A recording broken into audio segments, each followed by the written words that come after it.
నిన్న republic day సందర్భంగా జరిగిన పరేడ్ చూసాం. ఆ పరేడ్‌లో హై ఆల్టిట్యూడ్‌లో ఎనిమీస్‌ని గుర్తించే ఈగల్స్ కానివ్వండి, చేరుకోలేని ప్లేసెస్‌లో డెజర్ట్స్‌లో నడిచే క్యామెల్స్, మిలిటరీకి కావాల్సిన ఫోర్సెస్‌ని అందించడానికి తగు క్యామెల్స్, హార్సెస్‌ని కానివ్వండి, అంటే హెలికాప్టర్స్ అని మాన్యువల్‌గా చేయలేని ప్లేసెస్‌కి సోల్జర్స్‌ని తీసుకెళ్ళే హార్సెస్‌ని కానివ్వండి, స్నిఫర్ డాగ్స్‌ని కానివ్వండి, ఇలా ఇండియన్ ఆర్మీలో వర్క్ చేసిన యానిమల్స్ అండ్ బర్డ్స్కి మంచి రెస్పెక్ట్ ఇస్తూ వాటితో ఒక పరేడ్ చేశారు. Because these are part of our Indian army అని చెప్పేసి.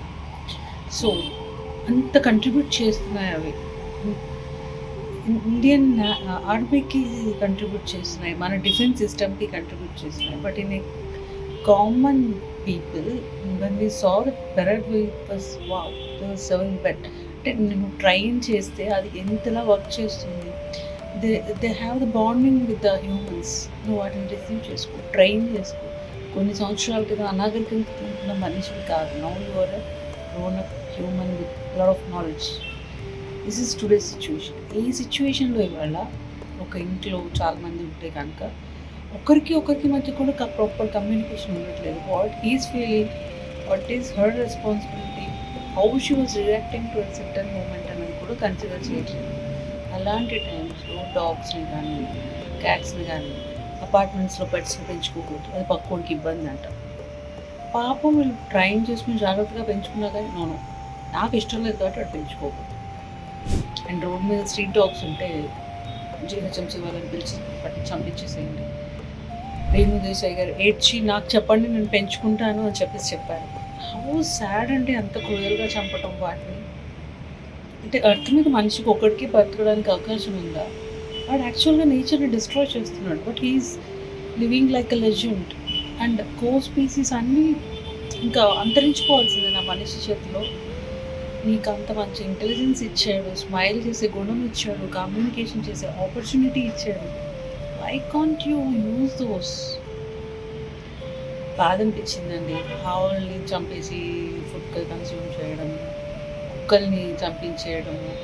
బట్ మీరు ప్రేమ చూపించి నువ్వు దాంట్లో మిగిలిపోయింది పడేసినా కానీ ఎంత ప్రేమగా నీ పట్ల ఎంత విశ్వాసంతో ఉంటాయి. క్యాట్స్ విషయానికి వస్తే ఒక మనిషి హెల్త్ బాగలేకపోతే ముందు సెన్స్ చేస్తుందంట. దాని పర్రింగ్ సౌండ్ వల్ల నీ ఉండే టెన్షన్ అదంతా కామ్గా అయిపోయి స్టెబిలిటీ వస్తుందంట. ఇలా నీ రిక్వైర్మెంట్స్ని దీన్ని బట్టి నీకు నచ్చిన యానిమల్ని పెంచుకొని చూడు. నీకంటూ డిప్రెషన్స్, ఎమోషన్స్ ఇలాంటివి ఎప్పుడు వెలితికి కూడా రావు తెలుసా. When you had bonding between animal and nature. ఒక మొక్కను పెంచుకోండి, ఒక కుక్కను పెంచుకోండి, ఒక పిల్లల్ని పెంచుకోండి. Happy relax you feel. And దాన్ని టేక్ కేర్ చేసేటప్పుడు చిన్నప్పటి నుంచి పిల్లలకి అది నేర్పించామనుకో, ఒక బాధ్యతను నేర్పినచ్చు. ఈ పని నువ్వు చేయి, taking care of this is your responsibility. అలాంటివి నేర్పిస్తే కొన్ని వాల్యూస్ ట్రాన్స్ఫర్ చేసినట్టు ఉంటుంది. వాటిని రెస్పెక్ట్, యానిమల్స్ని రెస్పెక్ట్ చేసినట్టు ఉంటుంది. నేచర్కి మనకి ఉన్న బాండింగ్ గుర్తుపెట్టుకుంటుంటుంది. సో మచ్ ఇస్తాయి.